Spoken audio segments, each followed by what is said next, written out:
इसी यीशु में सबको सलाम। मैं आज आपके साथ एक बात शेयर करना चाहता हूँ कि आप हमेशा की ज़िंदगी कैसे पा सकते हैं, आप निजात कैसे पा सकते हैं। कि बहुत मरतबा ऐसा होता है कि हम समझते हैं कि अगर हम अच्छे काम करेंगे तो हमेशा की ज़िंदगी पाएंगे, और अगर हम बुरे काम करेंगे तो हमेशा की ज़िंदगी नहीं पाएंगे। अगर हम अच्छे काम करेंगे तो हम निजात पाएंगे, अगर हम अच्छे काम नहीं करेंगे तो निजात नहीं पाएंगे। पर ऐसा नहीं है। पाक कलाम हमें बताता है, यूहन्ना की किताब उसका 3 बाब और उसकी 16 आयत में लिखा है, क्योंकि खुदा ने दुनिया से ऐसी मोहब्बत रखी कि उसने अपना इकलौता बेटा बख्श दिया, ताकि जो कोई उस पर ईमान लाए हलाक ना हमेशा की ज़िंदगी पाए। आज आप देखते हैं इस कलाम में, इस वर्स में, इस आयत में क्या लिखा है कि हम कैसे हमेशा की ज़िंदगी पा सकते हैं। खुदा ने अपना इकलौता बेटा इस दुनिया में भेज दिया, ताकि जो कोई इस पर ईमान लाए हलाक ना हमेशा की ज़िंदगी पाए। और अगर आज हम ईमान लाएंगे तो हमेशा की ज़िंदगी पाएंगे। ईमान के बगैर हम कभी हमेशा की ज़िंदगी नहीं पाएंगे।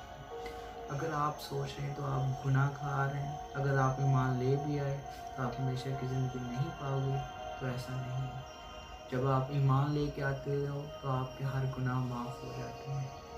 इसी चैप्टर में अगली आयत में लिखा है, जॉन चैप्टर 3 वर्स 70, क्योंकि खुदा ने बेटे को दुनिया में इसलिए नहीं भेजा कि दुनिया पर सज़ा का हुक्म करे, बल्कि इसलिए कि दुनिया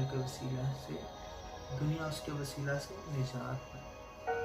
खुदा ने यीशु मसीह को इस दुनिया में भेजा इसलिए कि खुदा के वसीला से लोग निजात पाएँ, ना कि सज़ा पाएँ। ये कलाम में लिखा, मैं नहीं कह रहा हूँ, आप पढ़ सकते हैं मेरे साथ, कि क्योंकि खुदा ने बेटे को दुनिया में इसलिए नहीं भेजा कि दुनिया पर सज़ा का हुक्म करे। खुदा ने दुनिया में यीशु मसीह को इसलिए नहीं भेजा कि उन पर सज़ा का हुक्म करे, बल्कि इसलिए कि दुनिया उसके वसीला से निजात पाए, ताकि लोग उस पर ईमान लाएं और निजात पाएँ, विच मीन्स कि हमेशा की ज़िंदगी पाएँ। अगर आप यीशु मसीह पर ईमान लेके आते हैं तो आप हमेशा की ज़िंदगी पाते हैं। अगर आज आपका यीशु मसीह पर ईमान नहीं है तो आप हमेशा की ज़िंदगी नहीं पाते। और इसी चैप्टर के अगली वर्स में लिखा हुआ है, जो उस पर ईमान लाता है उस पर सज़ा का हुक्म नहीं होता, और जो उस पर ईमान नहीं लाता उस पर सज़ा का हुक्म हो चुका। अगर आप यीशु मसीह पर ईमान नहीं लाते तो आप पर सज़ा का हुक्म हो चुका। अगर आप यीशु मसीह पर ईमान ले आए तो आप पर सज़ा का हुक्म नहीं है। और अगर आप अभी सोच रहे हैं कि हम अच्छे कामों की वजह से निजात पाते हैं, हमेशा की ज़िंदगी पाते हैं, तो ऐसा नहीं है। आप मेरे साथ निकाले इफिसियों उसका 2 बाब और उसकी 8 आयत। इफिसियों chapter 2 verse 9, Ephesians chapter 2 verse 9 और इफिसियों 2 बाब और उसका 8 आयत। क्योंकि तुमको ईमान के वसीला से फजल ही से निजात मिली है, और ये तुम्हारी तरफ से नहीं, खुदा की बख्शिश, और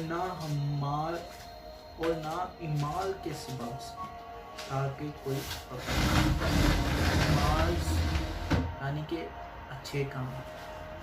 अगर ये इंग्लिश में लिखा है, इंग्लिश में ये लिखा है कि गुड वर्क्स, ईमाल को गुड वर्क्स लिखा है, मतलब टोटली क्लियर किया है। तो यहाँ ईमाल लिखा है, मतलब कि हमारे जो अच्छे काम उसके वसीला से हमें निजात नहीं मिली, और निजात हमें मिलती है ईमान लाने से।